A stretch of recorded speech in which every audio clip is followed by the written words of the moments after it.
Right, so I wanted to start with the finished article.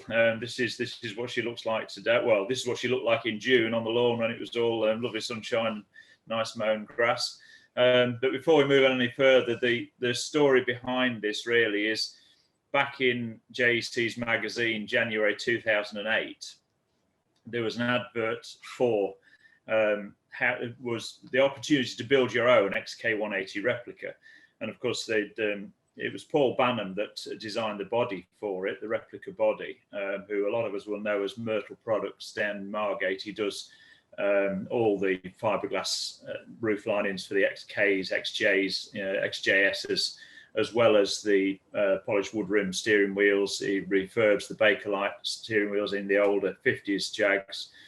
Clever guy, but he's always done, for many, many years before, produced all sorts of body kit variations on the XJS. So he was the right guy to take on the 180 as a replica. So he featured it in the January 2008 magazine. And the caption there along I saved the magazine, the caption underneath the picture was, "You'll never be able to buy one of these, but you can build your own," which for me was absolutely everything, because just looking at the car, it represented for me everything of a lot of the Jags that I would love to own, but would never be able to. So you've got modern XK8 in there. You'll see later when we look at some of the pictures of the back end, you've got D-type and C-type Jaguar. So it's got classic and modern all thrown into one. And the opportunity to actually build one yourself was just got me excited straight away. So in usual fashion for me, I very rarely go on holiday without another agenda somewhere in the pipeline. It usually involves me having a trailer on the back, because I'm either delivering a customer's car or picking one up on the way back. So I arranged, or Davina arranged very kindly, to we've booked a week in France, which of course involves going down to Dover and very close to Margate. So we had a week's holiday in France, came back and stopped off to meet Paul Banham on the way back and have a look at the real article. Once I'd seen it in the flesh, I fell in love, and it was only a matter of a few months later that I'd purchased the complete body kit, the screens and everything else to go with it, and went down in a van and fetched it all. So that's how the story started for me, and that's 10 years ago. If you want to move on to the next clip, Josh, what I wanted to show you really was the original unveiling of the XK180, Jaguar's original version, which was at the Paris Motor Show. This is a clip from Men & Motors, who were at the Paris Motor Show at the actual unveiling. So this was the first time the car was ever seen. If you want to just play that. The sound quality is not brilliant to start with, but it does get better. To show the car, which we think is, as I said, a modern recreation of what made Jaguar famous in France and across the world. Its Le Mans winning C-types and D-types. So Keith Helfrich, Gary Albrightson, and of course Ted Lowe, please show us the car. Thank you very much, ladies and gentlemen.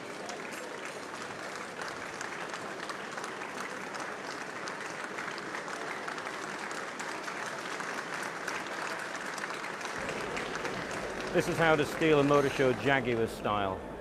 Jaguar have come to Paris, the capital of fashion, with their own motoring masterpiece. This car is so good, you keep expecting it to actually trot off down the fashion walk and strut its stuff just like a model.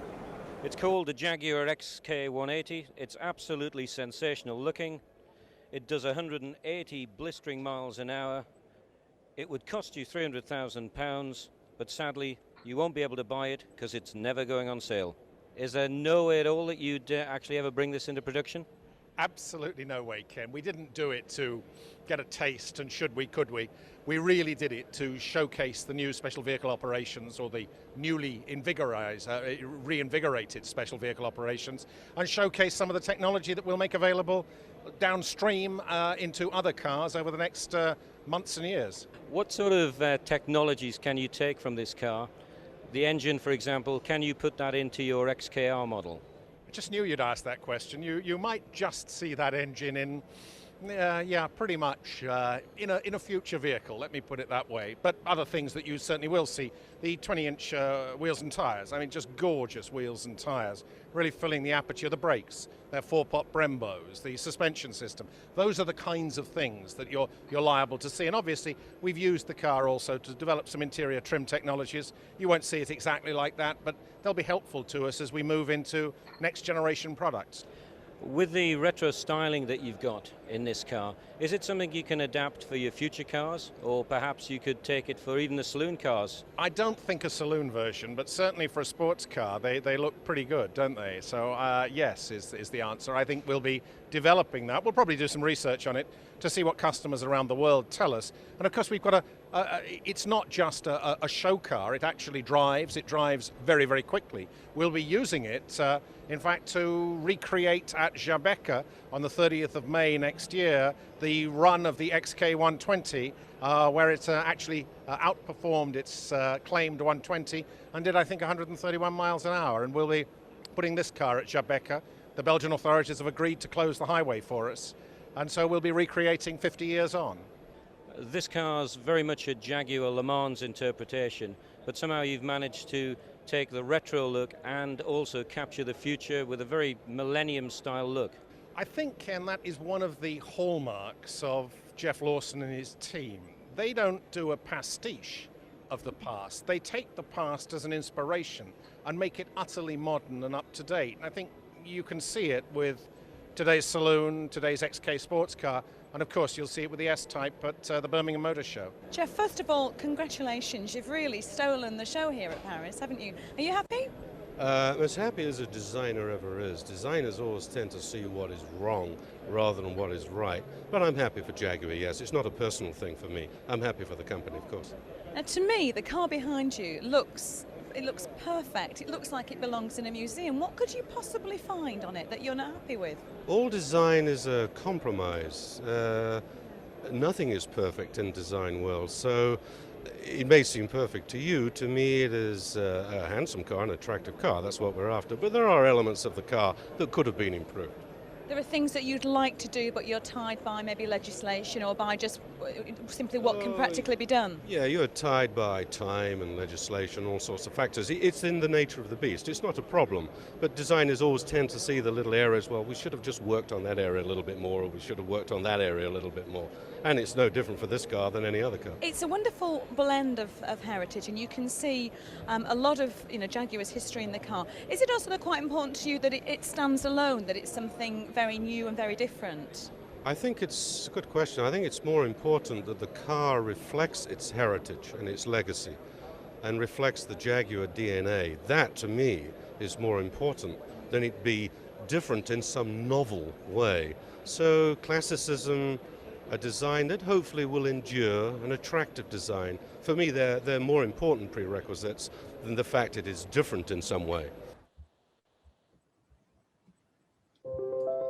Thanks, Josh.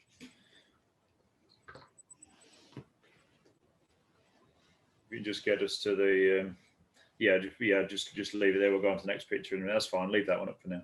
So yeah, I thought it was a really interesting article just to see the real one and when it was initially unveiled. The designer there, I mean, is if you want perfection, then you'd want him on your team. But he's very much a half-glass full man, isn't he? I don't think he's ever going to be satisfied with anything producers, but never mind. Very, very gorgeous looking car. So right back to 2008. I bought the body panels. I was ready to go, so I went out seeking basically a donor car. The XK180 can be built on either XJS or XK8, or you can use either floor pan. I chose XJS because over 10 years ago they were plentiful and they weren't particularly expensive. I actually went out and bought two of these cars, 1989 to 1990 models. Just to pick the best car out of the pair of them and get the best parts off one to make the car I wanted. So I bought two 3.6 litre XJSs at the time, and I paid 500 quid a piece for them off eBay, which you will never do again. It just shows how things have changed in 10 years. robbed the best parts I wanted off one to make mine, and picked the best car with the most sound floor pan and everything else, all the things that mattered at the time, also with the best engine, which George will be pleased to know because that's now actually in his XJS. So, so I knew it was a good engine. Then, believe it or not, having put the other car back together, I put an MOT on it, whacked it back on eBay, and sold it for pretty much as I'd paid for the first two in the first place. So that's how things used to be in the good old days, shall we say. So that's XJS started to be stripped down. You'll see as we move on through the pictures, the whole body is removed from the XJS. If you want to go to the next one, Josh, just plod through as I talk through them. This is just started to cut it all away now. So obviously bonnet, boot, doors, roof is cut off, and then you start and peel away at the skin, just leaving the floor pan and the wheel arches is really all you're left with. You move on to the next one, Josh. See the back end there, all the rear wings, the buttresses, everything's been cut away, just left with the boot floor. It really is, by the time we've finished, just a rolling working floor pan. Carry on, Josh. Front end, front wings gone. Headlamp pods are still in at this particular time. I was being very cautious as to how much I removed before I started fitting the body. A lot more of that goes away actually by the time you actually get the body to fit. The thing to remember with the XK180 Replica is that every single one that anybody ever builds will be unique. There are no instructions. You literally buy the bonnet, two doors, the rear tub, which is the sill panels, the sill covers, the boot lid and the spoiler, and the form perspex screens. But there are literally no instructions. There's no manual comes with it. You bought the panels, you pick your donor car and you build it. And every step you do is designed and thought through by yourself. So there will never ever be two XK180 replicas that are the same. They will all have been done in a different way. So I took my time just gradually working through, slowly removing metal. So I didn't take too much away. Just quickly on to the next one then, Josh. XJS interior was particularly good in this car. Took the whole lot out carefully. Where did I put that? Straight back on eBay. XJS interior sold for good money. So all the time I was cleaning back really everything I'd put into it at the time. On to the next one, Josh. You can see now that at this point and the next picture, all the wiring looms, everything that was unnecessary was stripped out of the car. So the whole dash went. A lot of the wiring that wasn't needed was pulled out. And then at this point here, if you just hold on this picture, I've not actually got a picture of where we cut it through, but if you can imagine just at the back of the driver and passenger seat there through the prop shaft tunnel, the car was cut completely in half at this point. So prop shaft removed, exhaust system, everything else from underneath, the car cut in half. The reason for that was the only instruction you get with this body is that the floor pan on an XJS and in fact an XK8 is actually 6 inches too long for the replica body to fit. So the body is correct dimension wise for the XK180, so you have to reduce the wheelbase of the car. So the car's cut in half, and that of course exposes the sill apertures for you. While it's cut in half, you remove 6 inches of the floor pan. Then the sills, we inserted two 6-inch tubes, 6-inch diameter tubes, full length of the sills. The car slid back together on those. The sills are then welded through, the end caps are welded. So the sills and the tubes become the main strength structure. Obviously, you've got to remember you've removed a roof, so that gives the rigidity back into the body. So then the car's put all back together, welded back up, and it ends up being 6 inches shorter than original. Obviously, prop shaft's got to be modified, exhaust systems, everything else that's underneath goes par for the course. So that took us, there's a lot of work and a lot of time goes into it at that stage. That pretty much brought me to one Christmas. Remember, at this point, the car is a 3.6 litre straight six on an auto box. Just flip to the next picture, Josh. So before I got in my mind that really I wanted to have a supercharged engine in there, and I didn't want to get it all bodied up and painted and then find that I was going to pull it apart again to do an engine transplant. So before I went any further, I got a 1995 XJR X300 basically, which has got the supercharged 4-litre straight 6 in the AJ16 engine.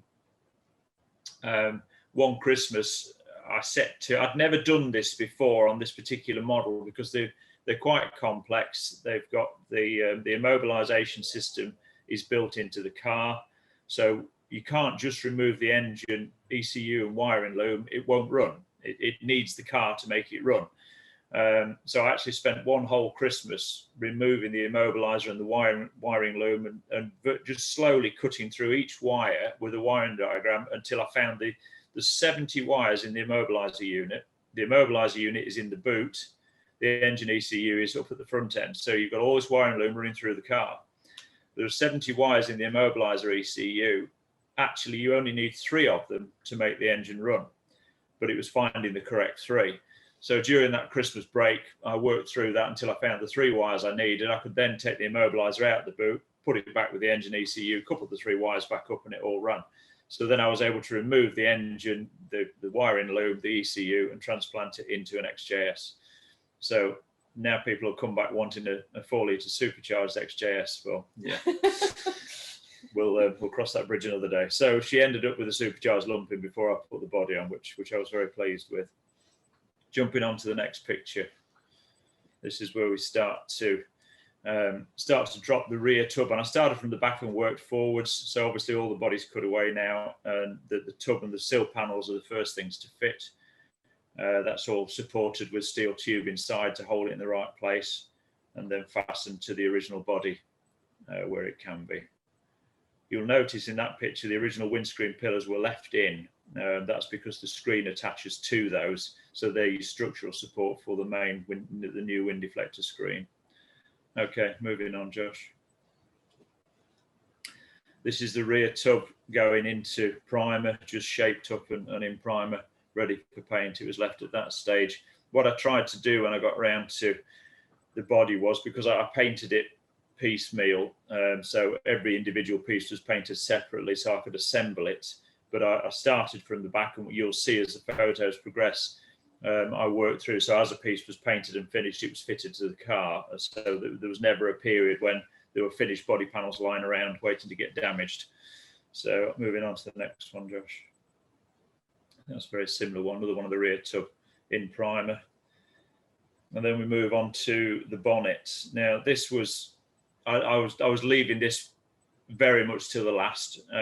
It's the louvres more than anything that was concerning me, plus the fact it was a massive area to get into paint that had gotten, anybody that's worked with fiberglass before will know that fiberglass can ripple, and if you get a good paint finish on it, it shows every imperfection, you know, under the sun.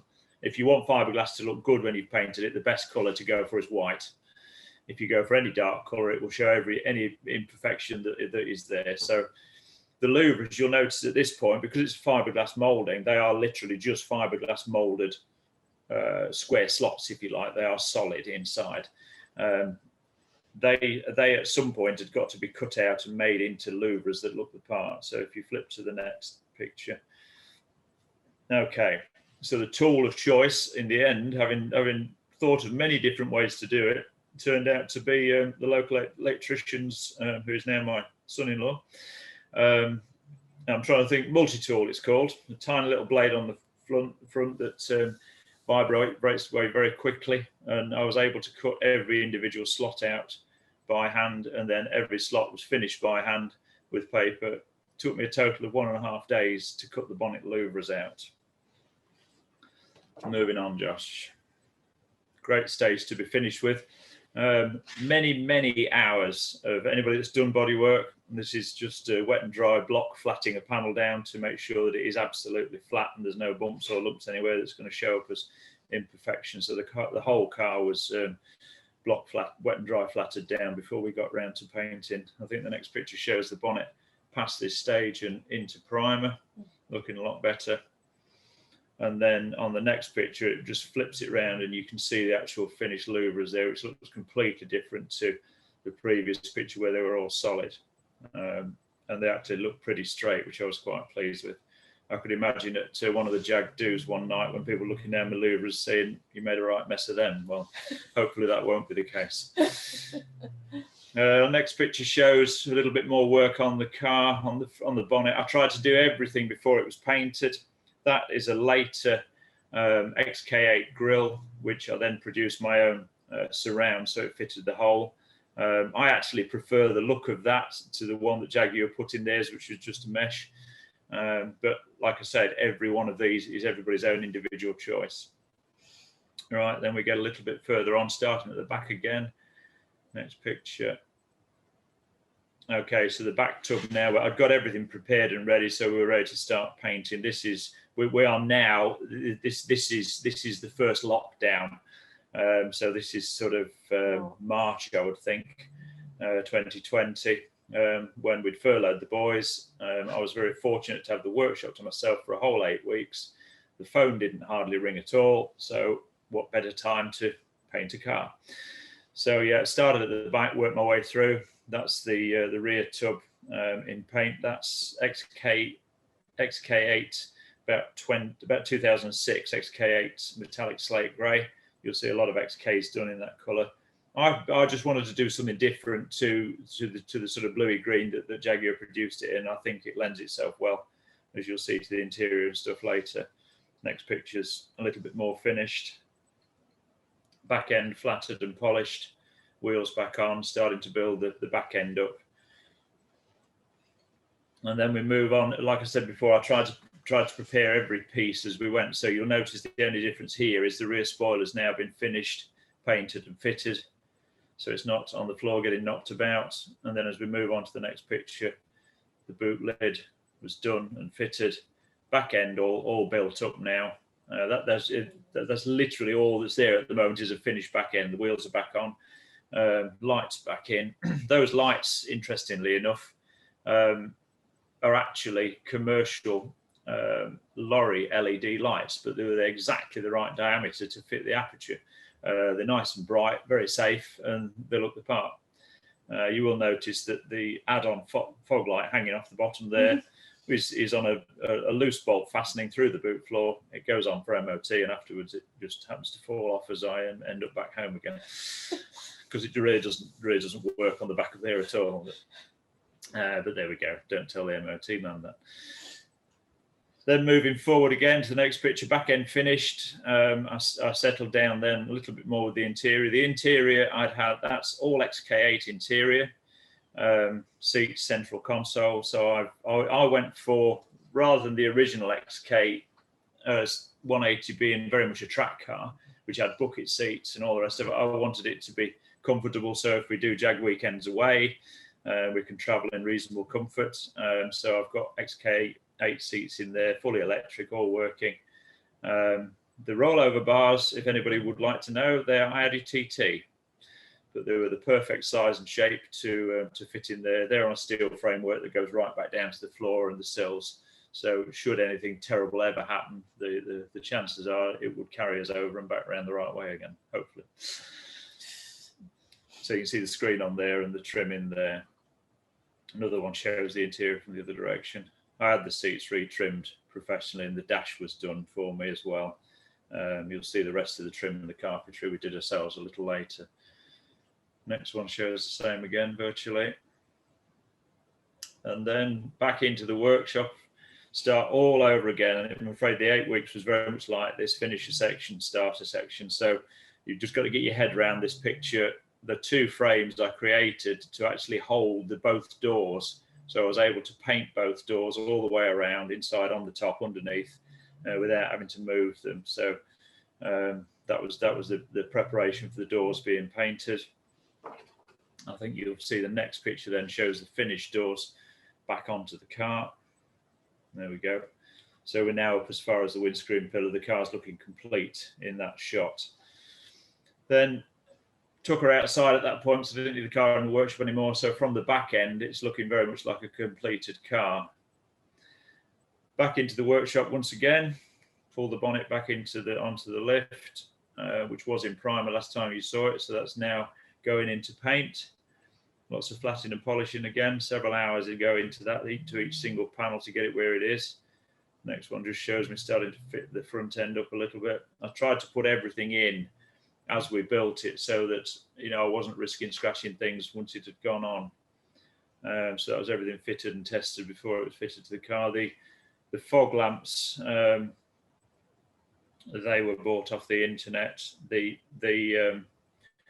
side orange repeaters that are in the front there and also in the back of the body, they are actually XK8 orange reflector glasses that do fit the XK8 perfectly. So and the fiberglass aperture was perfect for them. So there's quite a bit of proper Jaguar stuff on there. So going on to the next picture. So the bonnet would have gone on the car by now, or was ready to go on the car before I fitted it. This just shows how unique these cars are. The headlamp moldings I was able to buy from Paul Banham, but everything about them, how you fit them, the lamps you put in there, what you do with them is all your choice. So I went for HID lights, which are just one unit with a flip plating, which gives you dip and main beam, and then I used the second one at the side there as a decent size indicator. But they've all got to be created and fitted, and of course you've got to make that headlamp unit so that when you go for an MOT, it's actually adjustable and you can get the beam set right. So that HID unit is actually mounted inside a pair of XJ40 surrounds with all the adjustment on there, so I can still adjust everything, but the whole surround moves. So many little details go into every little piece, which is why it just takes so long to do. Flipping on to the next picture, Josh. Okay, what's that? Everybody says, right. This is we once we got around to finishing the interior trim, we decided that the rest of it we could do ourselves. So Davina, bless her, got a sewing machine out during lockdown, and we started to create all the door cards are very much Davina's. She gets the applause for that.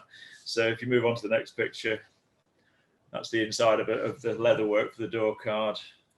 The next, there we go, shows it fitted to the actual fiberglass panel. Obviously the speakers and stuff to go in there later. And then on the next one, we really are getting to the point now where we've got a finished looking motor car. The bonnet goes on now, all in the workshop, looking like she looks the business. A few more shots now over the next 2 or 3, just from different angles in the workshop.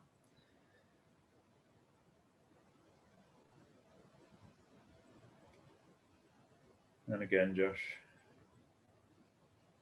Anybody that was very keen would have noticed that back in the early pictures, the 4-post lift was a completely different 4-post lift to the one that was in there this year. So things change in 10 years. Those wheels, if we just stop on that, as they actually discussed on the Men and Motors thing, they're 20-inch Paris alloys, BBS wheels, proper split rims, so the bolts aren't fake, they are actual proper split rims. Very difficult to come by these days. I managed to find a set of 4. 2 were brand new in boxes, 2 were used, but were virtually unmarked. You know, they were pristine condition. Obviously, the back wheels are significantly bigger than the front ones. The only thing I couldn't get was the center spin-on cap, which is where the wheel nuts are in the side. The wheels came without that. But amazingly enough, Jaguar still had that part number and was still able to order me the center caps. So I actually managed to get the correct caps to fit the wheels. Otherwise, they don't look the same at all because you've just got the 5 wheel nuts showing. So yeah, great wheels, but they really don't want curving. Okay, flipping on then, Josh. We've got these. The next few are just pictures, really. This is June. Yeah, it'd be June. Amazingly enough, I'd got 2 deadlines for this car during 2020. The first one was the weekend away, which I think was around about June.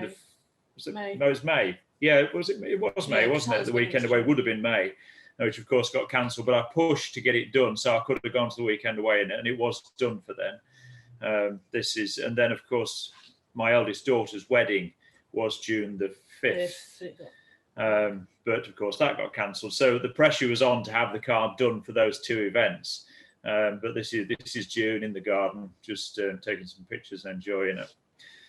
Let me just catch up with you, Josh, before you rush on too far. I think you've got one of the. You got a view of the inside from on top as well, don't you? I'm not sure where we are now. Yeah, that one there, yeah. Interior, all the carpet and the trimming we did ourselves. It was all fairly straightforward in there.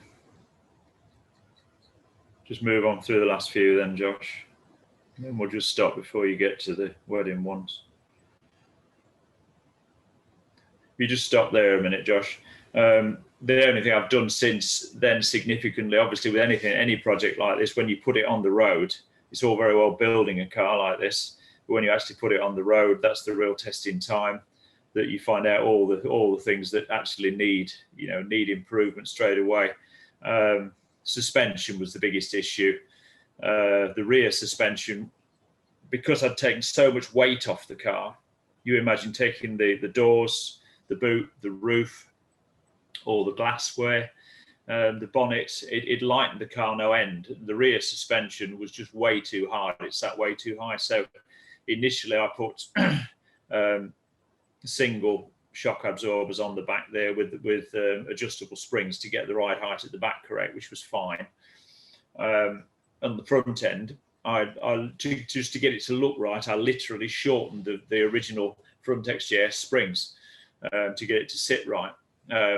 It rode okay, but the front end was very soft, and you could ground the tyres out on the inner arches, and the back end was also too soft. So I had to go back to the drawing board there. I put much stronger uprated, fully adjustable shock absorbers on the back with stronger springs to raise the back end slightly more and stiffen it up. And the front end I ended up redesigning completely and putting full length 3.6 springs in there, but I've made the bottom of the spring pan fully adjustable, so I can actually adjust the ride height of the car but still keep the full travel of the spring, which transformed the front end of it. So it actually drives really well now. So there's lots of details like that until you put it on the road you never find out. You'll see in the finished pictures she's looking slightly differently. The back end is slightly higher and the front end as well a touch. So just move on a bit more, Josh, please. The number plate, interestingly enough, for that was another Davina inspirational moment. I think it was one night when she was asleep. She woke up one morning and said because obviously as we all know, off DVLA you can buy all sorts of number plates and they're not actually that expensive.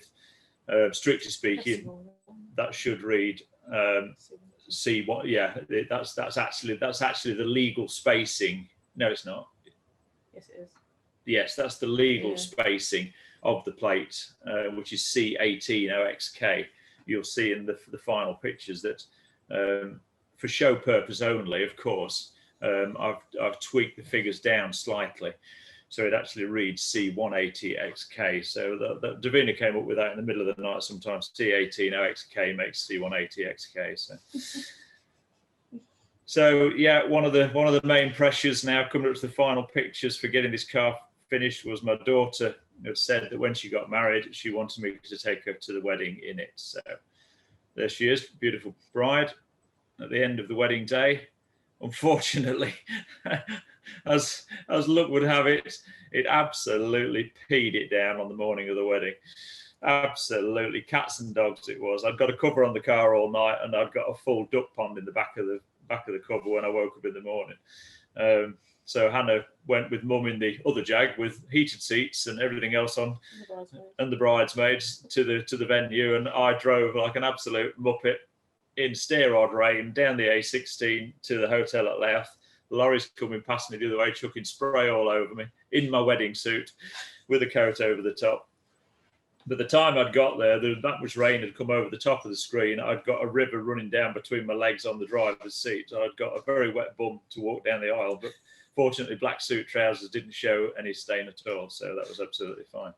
But come the afternoon, the sun came out, we dried the car off and we got some cracking wedding pictures. So nobody would ever know. Yeah, there's a puddle there on the ground, but nobody would ever know it's been a funny start to the day. Just a few more shots. Proud dad, daughter and son-in-law. Keep going on, Josh.